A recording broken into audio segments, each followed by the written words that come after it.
Boa tarde, meus amigos, boa tarde, minhas amigas. Nós estamos aqui na Sociedade de Estudos Espíritas Francisco de Assis. Hoje, dia 24 de outubro de 2025, nesse horário das 16 horas, nós estudamos esta obra aqui, que é Nos Bastidores da Obsessão, Obsessão. de Divaldo Pereira Franco, pelo espírito Manuel Filomeno de Miranda, né? Eu fico aqui tentando acertar direitinho a posição do livro. Então, o meu livro é capinha bem velha, bem antiga, mas já tem aí a capinha nova, mas como o meu já tinha um monte de anotação, eu não quis mudar, né, de livro. Eu disse, não, vai ficando esse aqui mesmo. Então, esse é o nosso livro de estudos, né, Nos Bastidores da Obsessão. E nós estamos no capítulo 1 ainda, né? Esse é o capítulo 1 que tem por título A Família Soares. Hoje nós vamos começar no parágrafo 25. Parágrafo 25 do capítulo 1. Mas antes de nós começarmos aqui, vamos elevar o nosso pensamento ao alto, ao nosso Pai Criador, a Jesus, o médico das almas, para agradecer as bênçãos que todos tenhamos recebido. Que o Senhor nos fortaleça, que o Senhor nos ampare e que a gente possa continuar a nossa caminhada, fazendo o possível, né? Para que a gente melhore, buscando sempre renovar nossos pensamentos e rogando ao Pai, sempre rogamos ao Pai, né? Amparo para toda a nossa família, para os nossos amigos, para todos aqueles que nesse momento estão passando por alguma dificuldade. Que a paz do Senhor sempre habite em nossos corações, graças a Deus. Graças a Deus. Bem, então vamos lá começar aqui o nosso estudo.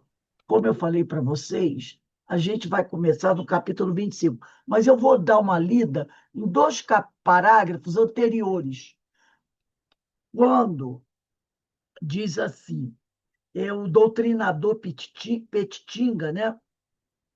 Que é o doutrinador encarnado, o Manuel Filomeno Miranda diz aqui que ele estava envolvido carinhosamente pelos fluidos de Saturnino, que é o benfeitor espiritual. Eu estou lendo um pouquinho antes, tá?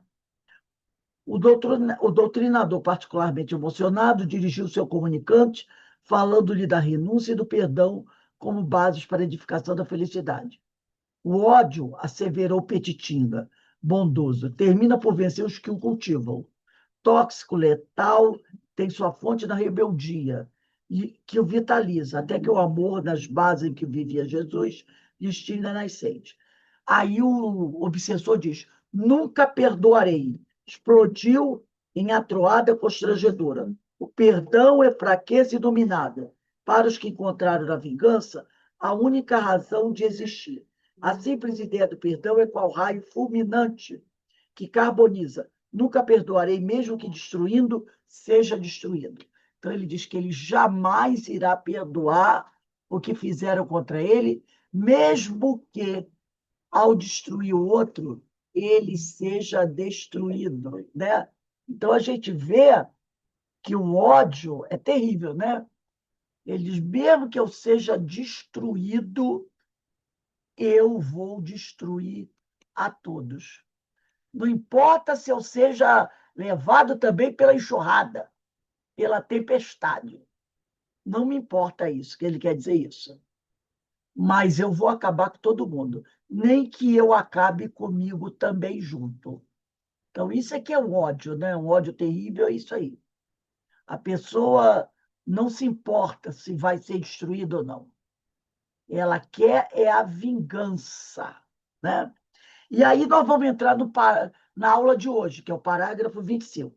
Não, meu irmão, redarguiu quer dizer, respondeu, pausado, inspirado doutrinador, que é o Petitinga. Nada se acaba, a vida não cessa, encerra-se um ciclo numa faixa de evolução, para reaparecer noutra e desenvolver-se mais além. Então, ele está querendo dizer o seguinte: acaba uma reencarnação, começa outra. Nada se acaba, né? Destruir é mudar a aparência de uma forma para renascer noutra. Ele está dizendo, você vai destruir, ou melhor, você pensa que vai destruir seu inimigo. Você pode até matá-lo, mas daqui a pouco ele está de volta, renascendo com outro corpo. Mas ele está de volta, porque você nunca vai conseguir destruí-lo. Embora ignorando as suas razões, as quais, todavia, não justificam o tornar-se infeliz, distribuindo rancor e trucidando com tenazes de vindita aqueles que se situam sob o comando da sua mente desarvorada. Ele está querendo dizer o seguinte: eu não sei o porquê você guarda tanto ódio, não sei os motivos que levaram você a esse sofrimento, mas de antemão já estou te dizendo, se sentir ferido, magoado, não dá a você o direito de destruir o outro. É isso que ele está querendo dizer. Não dá o direito de ninguém, né? De ficar distribuindo rancor e trucidando, né? De forma terrível, aqueles que se situam sob o comando da sua mente desarvorada. Encorajamos-nos a lembrá-lo da compaixão, né? Esse sentimento que Jesus tanto ensinou, a compaixão. Lembra na oração do Pai Nosso?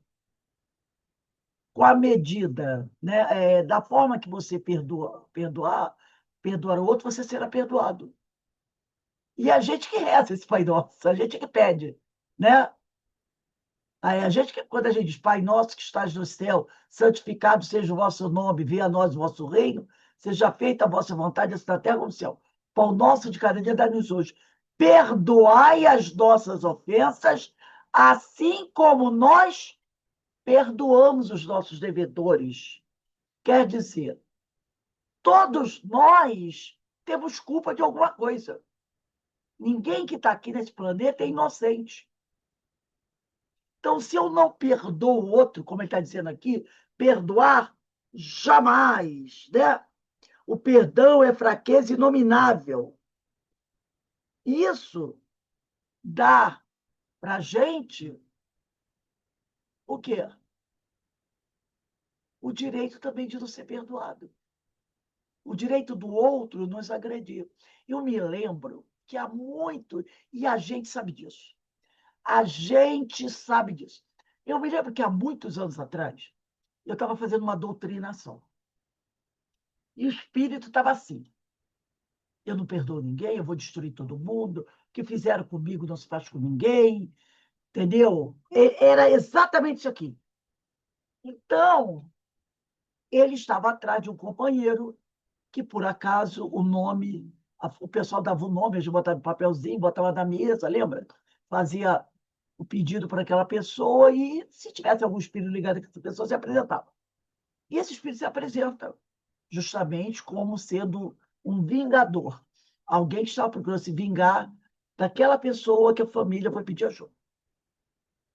Então, ele estava lá, dessa forma, impiedoso, duro, ia destruir, ia acabar, e começou a contar, né, dizendo de onde ele tinha vindo, que ele era um chefe terrível de uma falange de espíritos, né, também duros quanto ele, que ele comandava um grupo, e que ele sempre foi inflexível, que ele, não, ele era um juiz, ele era um juiz, não perdoava ninguém, ele falou, falou, falou. E eu deixei ele falar, né? Aí eu virei para ele e disse assim, e se eu tiver uma notícia para lhe dar? Eu acho que eu fui inspirada na época, na hora, né? Por quê? Eu disse, porque lá fora, ele disse que eu vinha, ele sabia onde estava, na nossa casa espírita, ele disse, eu fui trazido aqui assim, assim, assim. Eu falei para ele, então, você vai ficar tranquilo, você vai ficar tranquilo. Ele, por que eu vou ficar tranquilo? Ele disse, porque lá fora há um grupo de espíritos que estão buscando vingança contra você. Eles souberam que você está aqui. Souberam que você está aqui. E estão lá, com todo aquele ódio, querendo fazer de tudo para destruir você. Então, fica tudo bem se as portas da casa forem abertas para que eles entrem e te alcancem, te busquem. Não é? Porque você veio atrás, disse que trouxe um grupo para destruir, acabar com o companheiro, que a família está aqui pedindo ajuda. Reconhecemos que o companheiro agiu errado com você. Mas você diz que você tem o direito. Afinal, você foi ferido. Você tem o direito à vingança. Você tem o direito à vingança. Né? Que a vingança é seu instrumento de reparação. Falou tudo isso. Gente, assim, tem um grupo lá fora procurando você. Que você também os magoou, os feriu, os destruiu, os fez sofrer. E eles estão dizendo a mesma coisa. Que eles também têm o direito à reparação e à vingança. Podemos abrir o portão para eles entrarem? Para te alcançarem aqui? Não, mas vocês disseram que eu aqui estaria protegido, sabe? Como é que vocês não podem fazer isso? Porque vocês disseram que eu estando aqui eu estaria protegido. Como vão deixar eles entrarem? Ele falou, mas você disse que quem praticou crimes tem que pagar. E você está pleiteando a vingança contra o companheiro que está aí e que se diz arrependido. Então, a cada um segundo suas obras. Se você quer a vingança, você também tem direito. Eles também têm direito de buscar vingança contra você, que os feriu. Os direitos são iguais. Aí ele começou, sabe? Aí, então você acha que o direito à vingança é só seu. É só seu. Mas e os crimes que você cometeu? O direito não é para todos? Você é um juiz, você disse isso. E aí ele ficou todo enrolado. Então é isso aí. Quando ele diz aqui o perdão é fraqueza inominável, que ele não perdoa ninguém, alguém também não vai perdoá-lo. Mas a gente nunca lembra desse lado, né, da história. A gente nunca lembra. A gente sempre coloca na mesa as nossas dores e os nossos sofrimentos. Mas a gente esquece das dores e dos sofrimentos que nós aplicamos aos outros. Por isso que a oração do Pai Nosso fala sobre isso. Pedimos o perdão na medida que perdoamos. Se nunca perdoamos, por que Deus vai aliviar o nosso sofrimento? Então ele diz aqui, né? Ele depois vai dizer aqui: recorde-se daqueles que serão vítimas da sua loucura, quando desejando ferir o seu desafeto, irá também, por sua vez, dilacerar os sentimentos dos que amam o seu antigo ofensor. Então, tem sempre alguém que ama quem a gente odeia. Tem sempre alguém que ama a quem a gente odeia, né? E tentando ferir aquele que nos feriu, nós acabamos ferindo também outras pessoas, que não tem nada a ver com o problema ali. Não lhes comovem as lágrimas, as vigílias interminas, nem a vida atrocidada de uma mãe por expectativas dolorosas? Teria você colocado no peito uma fornalha ardente em substituição ao coração que ama? O amor, refutou o congestionado, é poesia para os que se comprazem nas ilusões do corpo. Então, o obsessor fala isso, que o amor é uma quimera, né? É uma poesia, é algo que não existe. O ódio, porém, considerou o evangelizador, é nuvem que toda a visão da paisagem entenebrecedora, entenebrecendo-a, fantasma truanesco, entorpece as mais altas aspirações do espírito humano, conduzindo aos sombrios intérminos, corredores da loucura, sem paz nem lume. É uma das piores coisas que existe, é o ódio. Esse sentimento de ódio, né? Você vê alguém que odeia outra pessoa. Eu conheci uma pessoa. E nunca tive a oportunidade de conhecer outra que tivesse esse sentimento de ódio. Eu conheci uma pessoa que, que tinha, eu senti quando eu conversava, ela era minha amiga, mas ela tinha um ódio verdadeiro por alguém, né? Essa minha amiga já desencarnou e esse ódio que ela tinha, né? Eu reconheci até a razão pelo qual a raiva que ela tinha, né? Mas como ele falou, nenhum ódio se justifica, mas ela tinha, porque era uma coisa terrível que aconteceu, ou melhor, que ela acreditava que tinha acontecido, né? E tudo isso acabou destruindo a vida dela. O ódio adoeceu e ela veio a desencarnar. Não, quando ela desencarnou, eu já tinha um certo tempo que eu não a via, mas eu acredito que esse sentimento doentio acabou piorando a situação de saúde dela. E no dia que ela me contou o porquê, o ódio que ela tinha daquela criatura, eu senti que ela estava extremamente doente. Orei por ela, pedi muito por ela, mas realmente era uma coisa muito profunda. E é muito triste você ver a pessoa carregar aquele sentimento, né? Aquele sentimento terrível dentro de si. Eu nunca tinha conhecido ninguém que tinha tido, ou pelo menos que tenha me revelado esse ódio, né? E ela revelou. E realmente é uma coisa que destrói a pessoa, tá? Então a gente tem que rezar muito por essas pessoas que dizem que odeiam alguém. Temos que rezar, pedir muito a Deus, né, que tenha piedade dessas almas, porque o ódio mata, mata.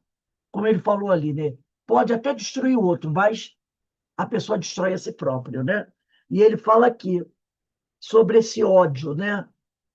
O Petin, ele diz, é um fantasma truanesco, entorpece as mais altas aspirações do espírito humano, conduzindo aos sombrios e intérminos corredores da loucura, sem paz nem lume.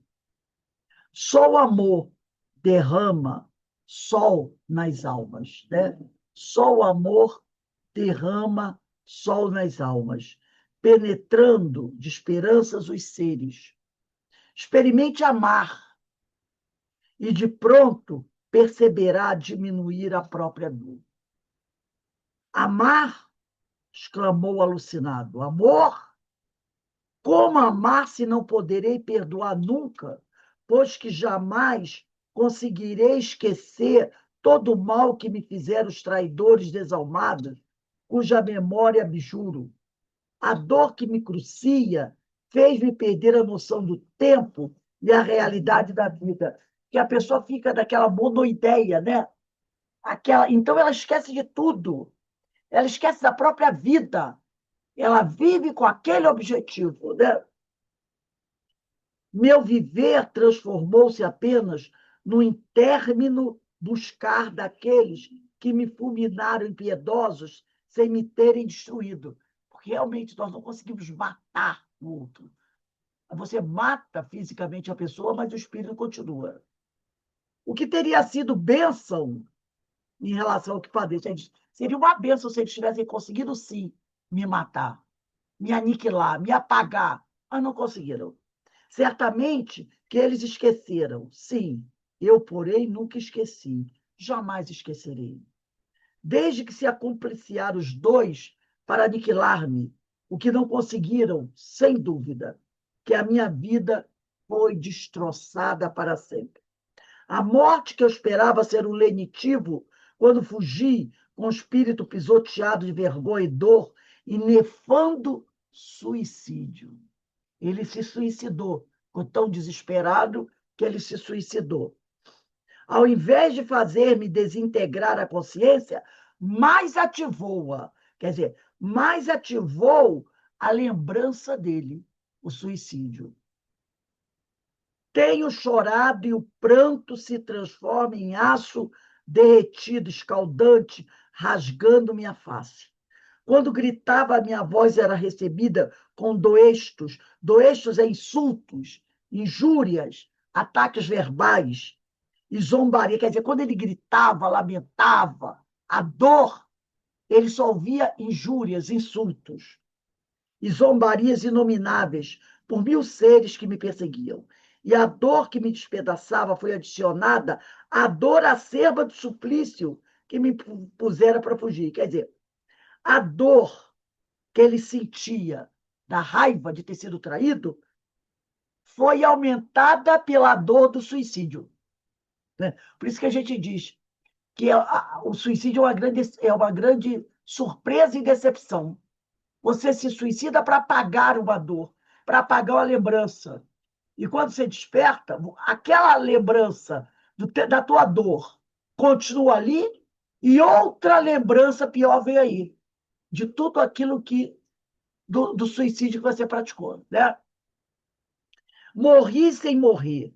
E enquanto a vermina quer dizer os vermes, penetrava o corpo dele, aquele assistia.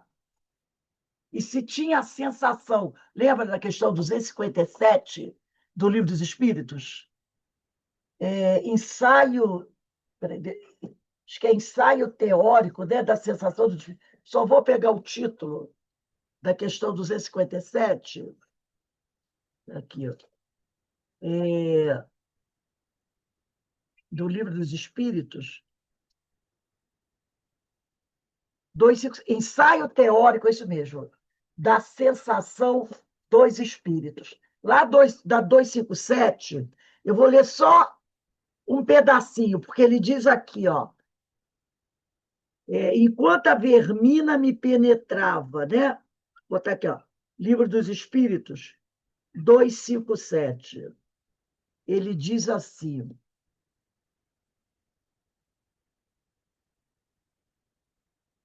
no terceiro parágrafo, que ela é uma questão muito grande. Então, diz assim no terceiro parágrafo: ensina-nos a experiência que, por ocasião da morte, o perispírito se desprende mais ou menos lentamente do corpo, que durante os primeiros minutos, depois da desencarnação, o espírito não encontra explicação para a situação em que se acha. É a questão 257 de O Livro dos Espíritos, ensaio teórico da sensação dos espíritos, na parte segunda, capítulo 6, no terceiro parágrafo. Crê o espírito não estar morto, por isso que se sente vivo. Vê a um lado o corpo, sabe que lhe pertence, mas não compreende que esteja separado dele. Essa situação dura enquanto haja qualquer ligação entre o corpo e o perispírito. Disse-nos certa vez o suicida. É a sensação que esse do livro dos bastidores da obsessão sente. E aqui na 257 ele vai dizer aqui o que o suicida disse uma vez para ele, para Kardec, né? Disse-nos uma vez um suicida: não estou morto. E acrescentava: no entanto, sinto os vermes a me roerem. É a vermina aqui dos bastidores da obsessão. Sinto os vermes a me roerem. Ora, indubitavelmente, os vermes não lhe roíam o perispírito, e ainda menos o espírito. Roíam-lhe apenas o corpo. Como, porém, não era completa a separação do corpo e do perispírito, uma espécie de repercussão moral se produzia, transmitindo ao espírito o que estava ocorrendo no corpo. Aí o Kardec faz uma observação aqui. Repercussão talvez não seja o termo próprio, porque pode induzir a suposição de um efeito muito material. Era antes a visão do que se passava com o corpo, ao qual ainda o conservava ligado o perispírito, o que lhe causava a ilusão que ele tomava por realidade. É igual aquela situação assim. Você, de repente, a minha mãe tinha muito disso, né? Quando a minha mãe, às vezes eu tinha, lá, graças a Deus, na minha casa, não sei por quê, como eu, meu irmão e minha irmã, quando criança, nós nunca tivemos piolhos, nunca tivemos. Mas, às vezes, a minha mãe via, né, sobrinhos dela, filhos das vizinhas, a mãe fala assim: "Ih, meu Deus, olha só, Rosilda, o nome da minha mãe, a cabeça dela está cheia de piolho." Aí abria o cabelo assim do filho, minha mãe olhava. Quando minha mãe olhava piolho, ela já começava. Ela já começava. Ai, meu Deus do céu, só de ver isso, a minha cabeça já está coçando. Entendeu?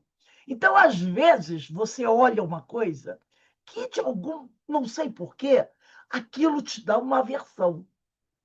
Então, você olha aquilo, automaticamente você tem a sensação de estar sentindo aquilo.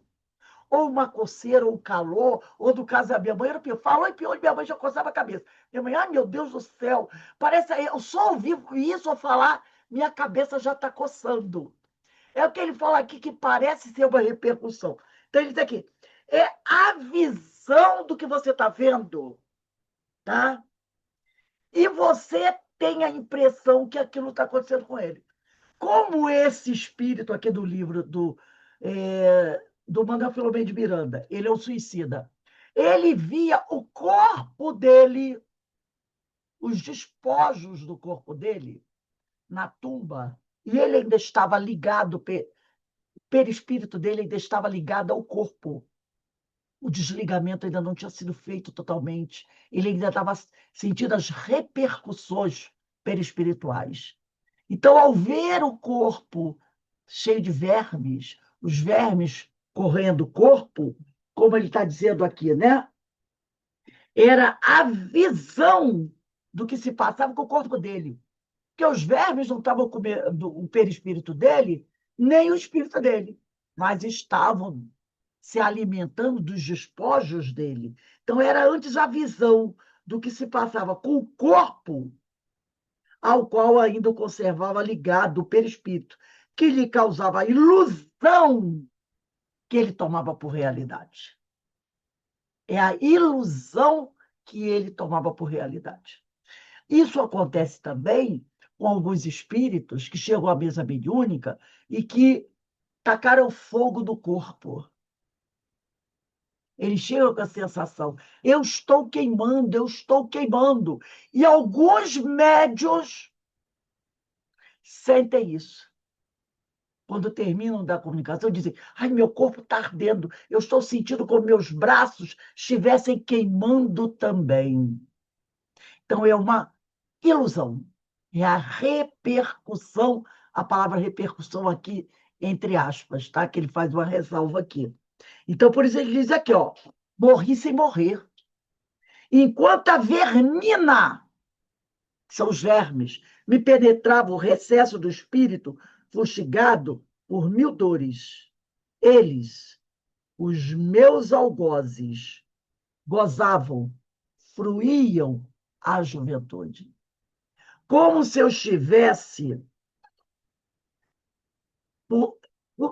dirigido por duendes sem estranhas, era arrastado em alucinada desesperação para junto deles, de modo a vê-los, acompanhá-los, ouvi-los, e se me lançava sobre ambos e lhes gritava a minha infinita desdita, seus ouvidos não me escutavam. Eu nunca poderia esquecer, perdoar, amar, nunca, nunca.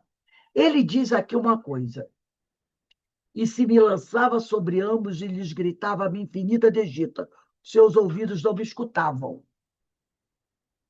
Ele, né, esses encarnados não escutavam, mas há processos obsessivos que são tão violentos que, às vezes, a pessoa encarnada chega a se sentir alguma coisa. Já vimos relatos de pessoas encarnadas que sentem uma asfixia quando às vezes o espírito, tomado de ódio, tenta estrangular a pessoa. Há alguns com uma carga energética tão violenta que conseguem passar essa impressão para o encarnado. E tem pessoas que sentem, nossa, eu estou me sentindo asfixiada, como se alguém estivesse me estrangulando. Não estão estrangulando, sim. Então, às vezes, a carga de ódio é tão grande que a outra pessoa acaba sentindo alguma sensação, tá? O irmão Saturnino, que é o espírito, semi-incorporado no venerando doutrinador, que é o Petitinga, ergueu e, dirigindo-se ao perturbador, perturbado, quer dizer, ele está querendo dizer o quê? Que todo aquele que é o agressor também é um doente, né? Em oração, começou a aplicar-lhe passes, de modo a diminuir-lhe as agudíssimas exulcerações e torturas. Muitos desses passes são passes dispersivos, tá? Muitos desses passes são passes dispersivos. Branda claridade envolveu o comunicante, enquanto as mãos de Saturnino, justapostas às de Petitinga, como depósitos de radiosa energia, que também se exteriorizava do plexo cardíaco do passista, lentamente penetrou os centros de força do desencarnado, como anestesiar-lhe a organização perispiritual em desalinho. O perispírito dele estava todo desequilibrado, gente. Todo desequilibrado. Com voz compassiva, o diretor dos trabalhos começou a exortar. Durma, durma, meu irmão. O sono far-lhe-á bem, que o passe dispersivo leva a isso, essa acalmar e desligar o espírito, tá? Do médium. Durma, durma, meu irmão. O sono far-lhe-á bem. Procure tudo esquecer para somente lembrar-se de que hoje é novo dia. Durma, durma, durma.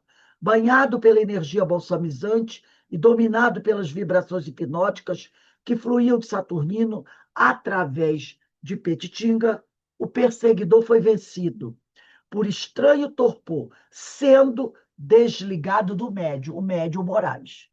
Então, normalmente, isso é outra coisa que se deve tomar muito cuidado numa reunião de desobsessão. Às vezes, o espírito está ali, né, até com dificuldade para dar comunicação, para fazer aquela ligação, né? E aí, às vezes, o doutrinador, sem muito conhecimento, começa a dar o passe dispersivo no espírito, no médium, que automaticamente vai alcançar o espírito. E esse passe dispersivo acaba desligando o espírito. Então, passe dispersivo, que normalmente é longitudinal, né, ele deve ser dado quando você quer fazer isso aqui.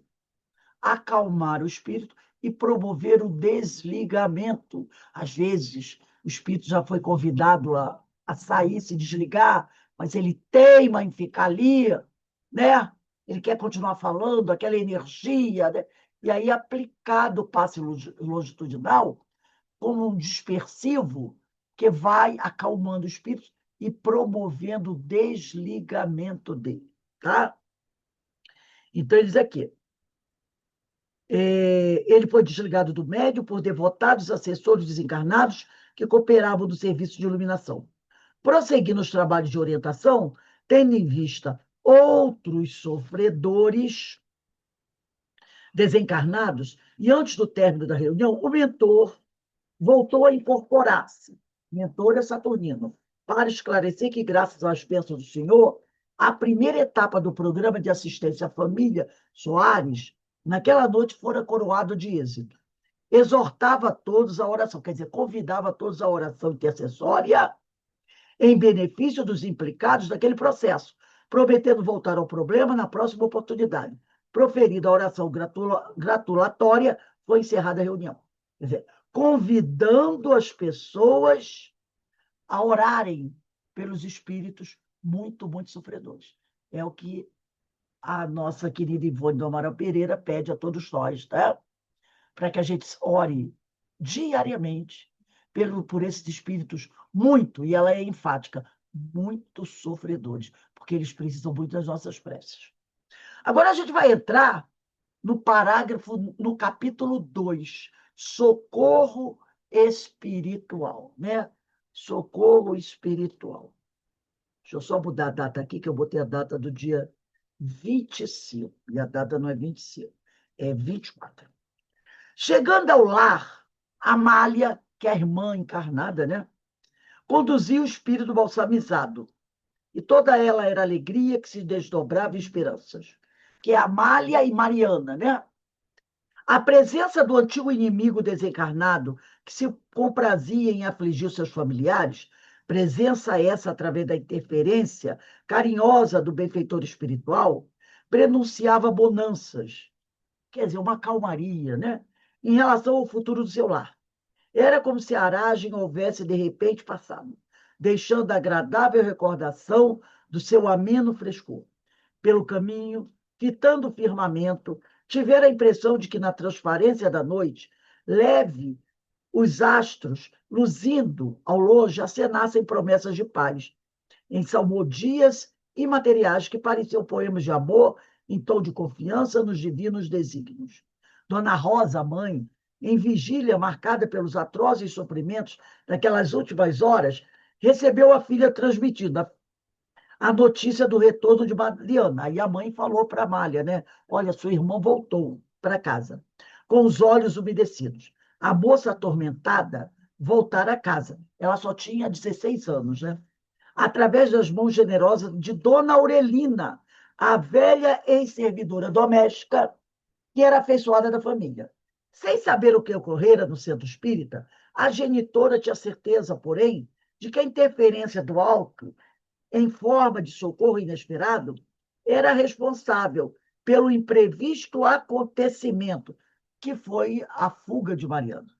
Não se cansava de louvar o Altíssimo, enquanto a filha aturdida, que chegara com expressão de demência a desfigurar-lhe o rosto, parecia agora repousar no leito modesto e asseado. Enquanto Amália fazia ligeiro repasto, quer dizer, uma ligeira refeição, fez breve resumo dos sucessos da noite e, com luminoso brilho nos olhos, reportou seu ministério do esclarecimento. Transcorrido minutos atrás, entre o diretor espiritual e o encarniçado perseguidor. Em seguida, e antes de se recolherem ao necessário repouso, as duas buscaram o benefício da oração, envolvendo o senhor Mateus, que se demorava fora de casa, que era o pai, né? Outro desequilibrado, atado à viciação que o atormentava, roubando ao corpo combalido as horas irrecuperáveis de refazimento das fadigas dos dias, em vibrações do amor de paz. O pai estava na rua, jogando, bebendo, passando aquelas noitadas, né? Se desgastando, se desequilibrando. Ocorrera, porém, que antes mesmo de iniciar a reunião socorrista, Saturnino expedira Ambrósio, eficiente cooperador dos trabalhos de desobsessão, para que este encaminhasse Mariana de volta à família. Informado no próprio recinto doméstico por entidades ali residentes quanto ao paradeiro da jovem, não lhe foi difícil encontrá-la em praça jardinada no centro da cidade. Então, Ambrósio é um benfeitor espiritual. Bem cá, Saturnino é um benfeitor espiritual. E Ambrósio é um outro espírito, trabalhador da equipe, que estava na casa. Esse espírito Ambrósio estava na casa. E Saturnino conseguiu localizar Mariana. Sabia disso, ó, Mariana, a menina Mariana está na praça assim, assim, assim. Vá até lá ajudá-la. E aí o espírito Ambrósio saiu da casa de Mariana e foi procurá-la, né? Para ajudar na volta da jovem para casa. Então, ele foi informado na própria casa por entidades ali residentes quanto ao paradeiro da jovem. Não lhe foi difícil encontrá-la em praça jardinada no centro da cidade. Percebeu, Ambrósio, percebeu, no entanto, de imediato, assim que ele encontrou a moça na praça, que a moça se encontrava visivelmente perturbada por entidades levianas encarregadas de darem prosseguimento ao clima da obsessão, embora a ausência do verdugo responsável pela enfermidade em curso. Então, não era só esse verdugo, esse terrível perseguidor que estava atrás dele, era uma equipe muito bem organizada. Ele não estava ali, mas espíritos que haviam sido instruídos nesse trabalho de obsessão estavam acompanhando ela aonde é que ela, qualquer lugar que ela fosse. E eles estavam dando prosseguimento ao clima da obsessão. Mesmo não estando ali presente o autor intelectual do processo de vingança. Mas como eles são obedientes, não é porque o perseguidor não estava que eles abriam mão do trabalho, não. O trabalho continuava. E aí eu trouxe aqui um texto para a gente, até da Sueli Caldas Schubert, chamado Companhias Espirituais. Eu vou abrir esse aqui, aí eu vou, a partir daqui eu abro outro. Deixa eu ver aqui. Companhias Espirituais. Está aqui. Um instantinho, gente. Opa. Companhias Espirituais. Vocês estão vendo o texto? Sim, Sim, Rose, estamos vendo. Livro é Obsessão e Desobsessão, que já estudamos aqui na primeira parte. Capítulo 2. Quem quiser depois entrar em contato com o texto, é só anotar essa referência aí. Companhias espirituais. É um extrato, que o extrato quer dizer uma parte do texto só.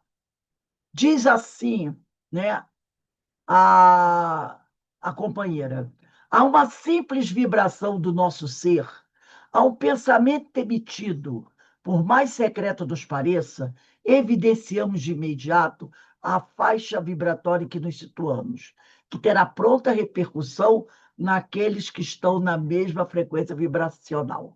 É aquele detalhe. Não adianta a gente se esconder dentro de um baú e fechar a porta.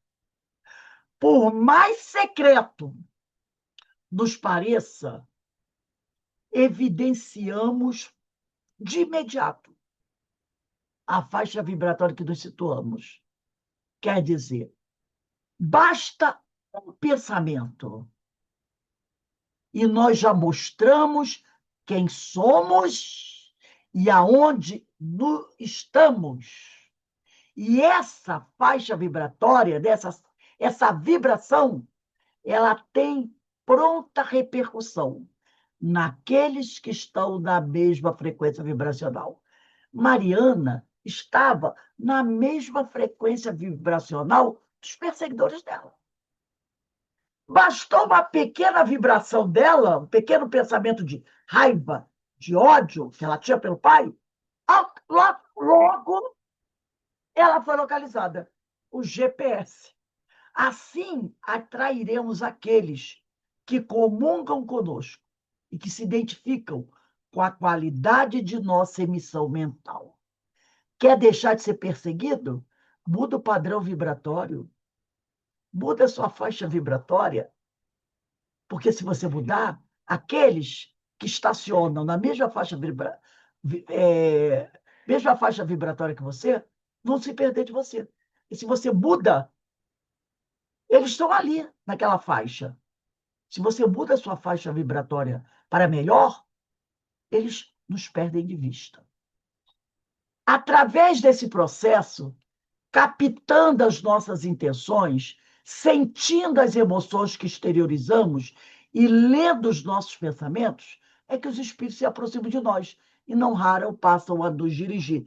Não é o que está lá na questão 459 de O Livro dos Espíritos? Essa questão, né, que a gente cansa de ler várias vezes, quando Kardec pergunta assim, né?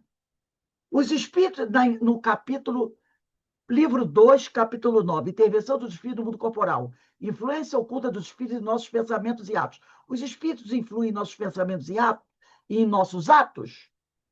muito mais do que imaginais, pois frequentemente são eles que vos dirigem. Questão 459 do Livro dos Espíritos.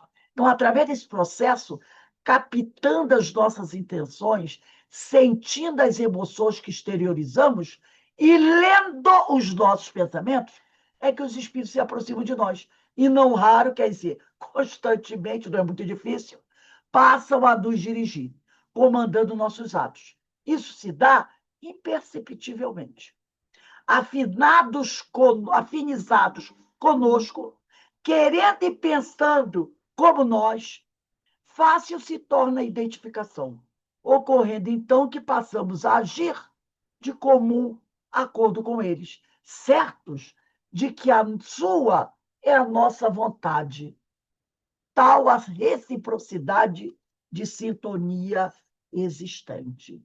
Não entraremos na questão do livre-arbítrio, sobejamente conhecida dos espíritos. Sabemos que a nossa vontade é livre de aceitar ou não estas influenciações, que a decisão é sempre de nossa responsabilidade individual. O importante é meditarmos a respeito de quanto somos influenciáveis e quão fracos e vacilantes somos. O Espiritismo, levantando o véu dos mistérios, nos traz a explicação clara, demonstrando-nos a verdade e que, através desse conhecimento, nos dá condições de vencer os erros e, sobretudo, de nos preservarmos de novas quedas. Inclusive, aqui, na questão 467 de O Livro dos Espíritos, Kardec pergunta: pode o homem libertar-se da influência dos espíritos que o impelem ao mal? E os espíritos respondem: sim, visto que tais espíritos só se apegam aos que os chamam por seus desejos ou os atraem por seus pensamentos, né? Então, 468. Os espíritos cuja influência é repelida pela vontade do homem renunciam às suas tentativas? Que querias que fizessem? Quando não há nada a fazer, eles cedem o lugar. Entretanto, espreitam o momento favorável, como o gato espreita o rato, né? Então, aqui, eles mostram para a gente que é fácil a gente se libertar deles, né? É simples. Eles se apegam a nós por nossos desejos e são atraídos por nossos pensamentos. Então, na 469, por que meios podemos neutralizar a influência dos maus espíritos? Como podemos afastar esses espíritos que nos perturbam? E eles respondem na 469, praticando bem e pondo toda a vossa confiança em Deus. Repelireis a influência dos espíritos inferiores e destruirei o império que queiram ter sobre vós. Evitai escutar as sugestões dos espíritos que vos convidam, que vos suscitam maus pensamentos, que sopram a discórdia entre vós e excitam todas as paixões más. Desconfiai, sobretudo, dos que exaltam o vosso orgulho, porque eles vos atacam na vossa fraqueza. Essa é a razão porque Jesus vos ensinou a dizer na oração dominical: Senhor, não nos deixeis cair em tentação, mas livrai-nos do mal, né? Então, os espíritos falam para a gente, faz um pouquinho de força, mas depois eles dizem, né? Mas às vezes vocês, né, são tão preguiçosos, tão pouco esforço vocês querem fazer. Então, ele diz aqui, tá? O Espiritismo, como nós lemos aqui dessas questões, no Livro dos Espíritos, nos dá os meios, o conhecimento que nos permite vencer os erros e, sobretudo, de nos preservarmos de novas quedas. Fácil é, pois, aos espíritos nos dirigirem. Isso acontece com os homens em geral, sejam eles médios, ostensivos ou não. É que, como médios, todos somos sensíveis a essas aproximações. E ninguém há que esteja absolutamente livre de influenciações espirituais. Escolher a nossa companhia espiritual é de nossa exclusiva responsabilidade. Somos livres por opção. Os espíritos vão dizer assim: você está proibido de entrar em contato com tais espíritos. Se você tentar, vai levar um choque muito grande e vai cair. Vai ficar 3 dias em coma. Não, eles não vão fazer isso, não. A escolha é nossa. No passado, sabemos, hoje, escolhemos o lado das sombras, trilhando caminhos tortuosos, tentadores que nos pareciam belos. Muitos de nós ouvimos a palavra do Cristo e tivemos a sagrada ensancha, quer dizer, oportunidade de optar entre a luz e a sombra. Mas tem sempre uma conjunção, né, adversativa. Aturdidos e ensandecidos, preferimos Mamon e César. Após essa desastrosa decisão, que repercutiria em nosso mundo íntimo, em tragédias de dores acerbas e sofrimentos prolongados pelos séculos afora, não é o caso da Mariana, do pai dela? Fomos rolando, quais seixos levados pelo caudal de águas turbilhonantes, tendo junto a nós aqueles que elegemos como companheiros de jornada, até que chegamos finalmente ao porto seguro do Consolador. Toda essa trajetória está magnificamente narrada por Joana de Ângeles, no capítulo 24 do seu livro Após a Tempestade. Olha aí uma boa referência. Capítulo 24 do livro de Joana de Ângeles, pela psicografia de Divaldo Pereira Franco, no capítulo 24. E ela, após a tempestade, né? E ela nos adverte de que já não há mais tempo a perder. E aqui tem um outro texto também muito bom, do Amilcar Del Chiaro, sobre influenciações espirituais. Ele diz assim: por que inquietadora? Porque, à primeira vista, perdemos a nossa privacidade. Como podemos ter privacidade se não há nada que possa deter um espírito desencarnado?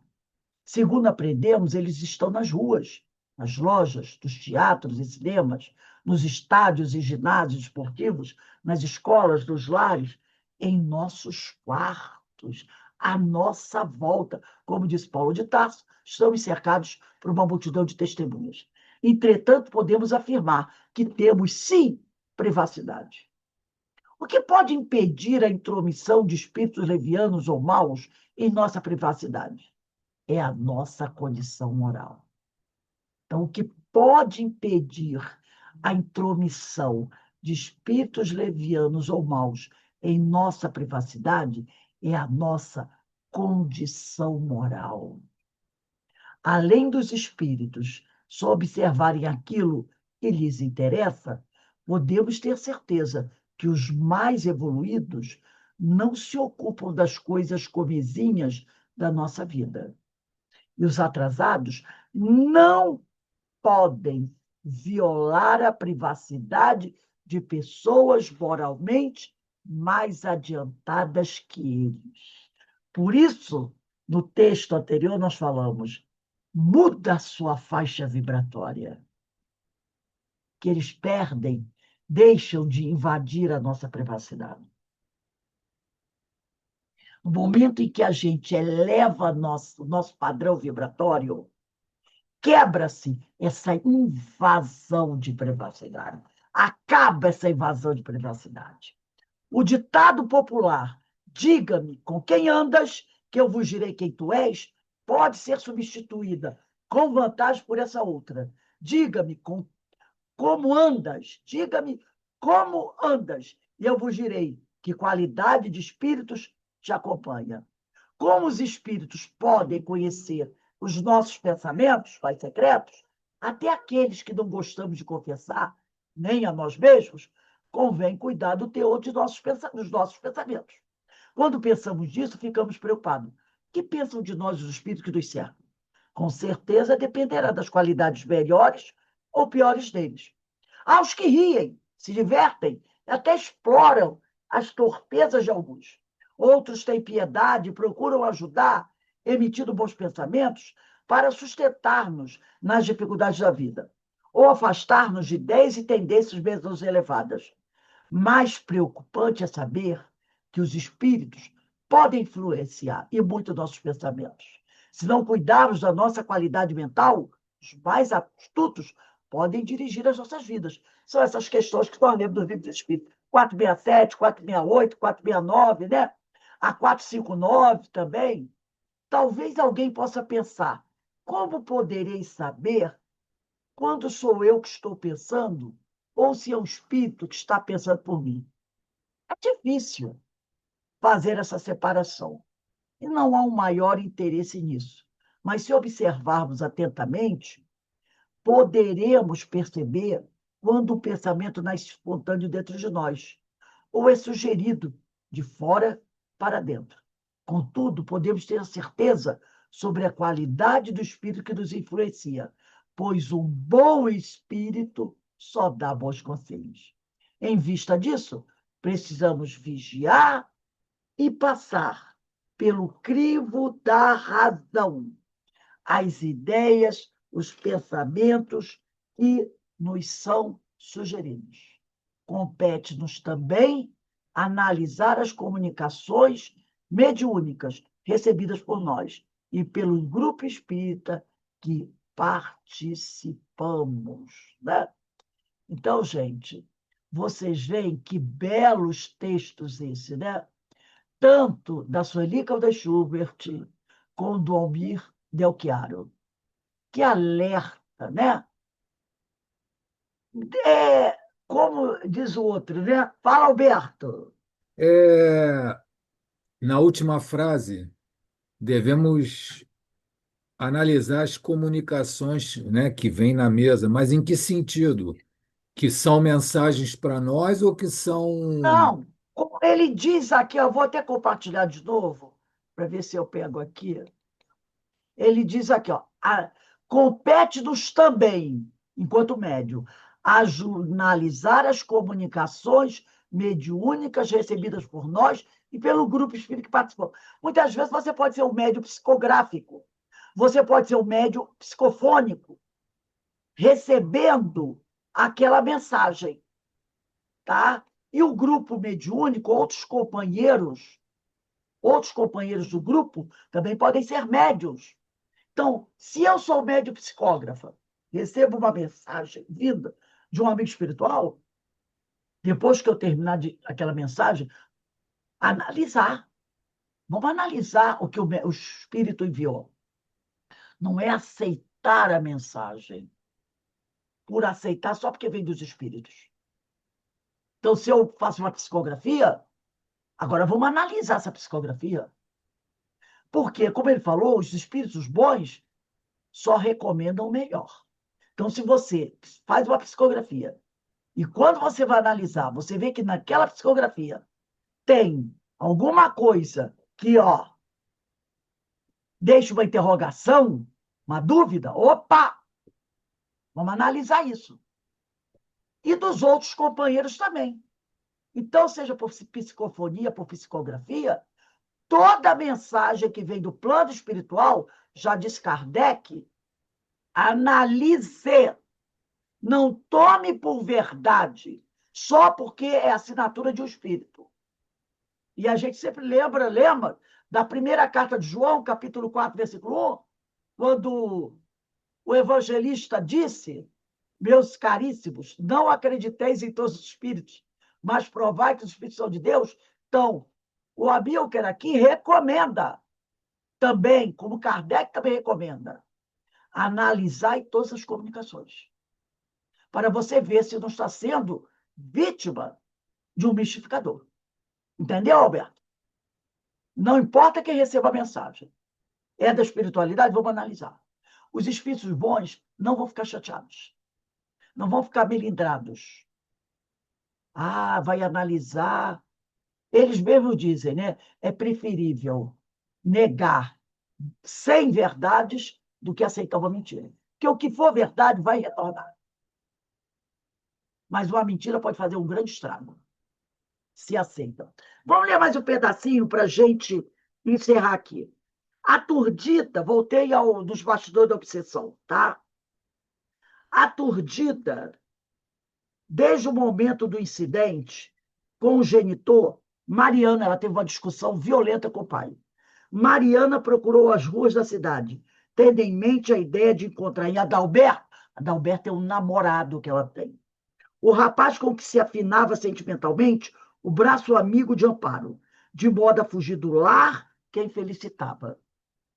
Surda, ira a compelia. Ela estava cheia de raiva, de ódio, né, pelo pai. A tomar qualquer atitude, conquanto pudesse libertar seu jugo paterno. Então ela pensava assim: eu quero me livrar do meu pai. Vou procurar meu namorado e, de repente, eu vou fugir de casa com meu namorado. Era mais ou menos a ideia que ela estava tendo naquele momento, de buscar esse namorado que ela achava, né, que era, vamos dizer assim, uma maravilha mascarada para fugir com ele, né? Mas a gente vai ver que a coisa não era bem assim. E ela, cheia de raiva, estava doida para tomar qualquer atitude, desde que ela pudesse se libertar do pai. O namorado, que trabalhava no comércio somente à noite, após o serviço, poderia escutá-la com a necessária calma para tomar as providências que o problema exigia, né? Assim combinaram um encontro para as 20 horas no local em que ela estava.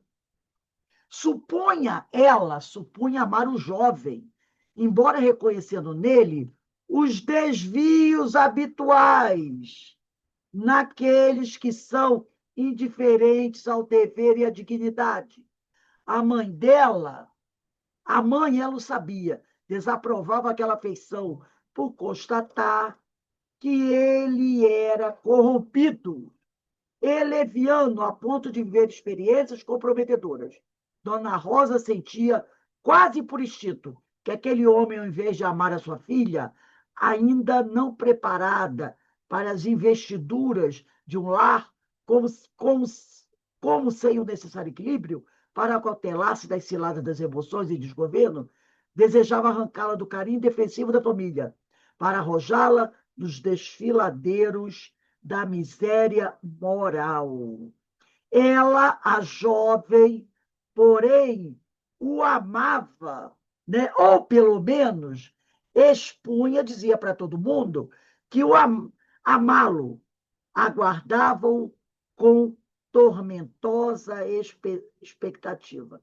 Então, a jovem, né, achava que estava apaixonada por aquele rapaz. Mas a mãe já tinha percebido que, como diz o povo por aí, ele não era boa bisca e só ia trazer infelicidades para a filha. Mas a filha era apaixonada por ele, né? E achava que ele era o príncipe encantado dela, que ele ia arrancá-la daquele sofrimento que ela vivenciava dentro de casa, né? Então ela estava cega à verdade, né? Mas a mãe já tinha percebido que ali só poderia haver mais um desastre terrível. Então, mas ela não ouvia a mãe. Então vamos dar uma paradinha aqui, né? Olha, semana que vem, hoje são 24. Semana que vem, dia 31. No dia 31, nós vamos começar no parágrafo 11. Como primeira providência, 31/10. 31/10, como primeira providência, o vigilante. O vigilante mensageiro era o Ambrósio, tá? Ambrósio é o espírito. Ambrósio. Como primeira providência, o vigilante mensageiro. Quem quiser, né, anotar em cima, Ambrósio. É aquele que ficou da responsabilidade de procurá-la pela praça. Aqui a gente continua, né? Semana que vem. Alguém gostaria de comentar alguma coisa? Alguém por acaso já viu esse filme em algum lugar? Ô, Fala. Hoje eu estava conversando com uma colega, ela estava falando de uma mãe, né? Eu acho que é assistida da casa, e também e a família, os pais, né? Estava investindo na filha, tipo assim, a filha estava fazendo faculdade e abandonou a faculdade e pretende morar com um rapaz, com um namoradinho que ela conheceu. E a mãe também estava nessa situação aí, percebendo que o rapaz não é uma pessoa legal, entendeu? Que já está desviando a filha, quer dizer, a menina trancou a matrícula da faculdade para morar com ele. E então a família está assim, sabe? A mãe tem um sonho, ver a filha formada, aquela coisa toda, né? E a filha, de repente, tranca a matrícula e resolve morar com o rapaz. Então é mais ou menos essa história aí, né? E a gente vê, né, no dia a dia, até mesmo na própria família, histórias parecidas, né? Às vezes os pais estão vendo que a filha ou o filho vai dar com a cara quebrar a cara, né? Vamos dizer assim. Mas a vida é deles, né? A Tem criatura tem livre-arbítrio, aquela livre-arbítrio, coisa né? toda, e tem O que respeitar. livre-arbítrio. Realmente, né, a gente sofre com essas coisas, né? Quem já não viu? Às vezes até nós mesmos já fizemos essas besteiras, não é? Coisa É, que se hoje a gente tivesse outro, fosse mais maduro, quanta coisa da nossa juventude poderíamos ter evitado. pois é. Aí, às vezes, até para ganhar liberdade sexual também, né? Às vezes tem Não tudo isso, sabe a né? criação, os pais, né? Que são Tem todo esse tipo de coisa, né? é, Mas a gente sabe, né, que somos individualidades, temos o nosso livre-arbítrio e às vezes não dá para a gente. O que a mãe pode fazer é orar, pedir a Deus que ajude, né? Orar por ela, orar pelo rapaz, né? E se ligar nas suas preces, e com certeza a espiritualidade vai ajudar, né? Mas é. a gente precisa ser perseverante na nossa fé. Então, meus, alguém mais gostaria de falar alguma coisa? Tudo bem? Então, gente, um estudo muito interessante, né? Essas colocações aí, mostrando, né, todo o trabalho dessa espiritualidade negativa, né? São altamente disciplinados. Altamente disciplinados. E eles realizam o trabalho deles direitinho. Mas o importante nesse texto, como nós vimos aí, né? E ele fala, nós temos meios de nos libertarmos. O próprio Livro dos Espíritos nos mostra das questões de 459 a 469, tudo que nós precisamos fazer. Basta a gente ter boa vontade. Basta a gente ter interesse. Mas o próprio Livro dos Espíritos tem uma questão, né, que os Espíritos dizem, mas quantos de vós fazem tão poucos esforços, né? Fazem tão poucos esforços. Vamos fazer mais esforços. Vamos mudar nossa faixa vibratória para nos libertarmos desses companheiros que querem a nossa derrota. Bem, meus irmãos, vamos encerrando aqui o nosso estudo. 5h30 a gente retorna para o estudo dessa obra maravilhosa, O Livro dos Médiuns. Tem muita coisa importante hoje para a gente estudar do Livro dos Médiuns. 5h30 a gente recomeça os nossos estudos. Que Deus nos abençoe, que o Senhor nos fortaleça hoje, agora e sempre.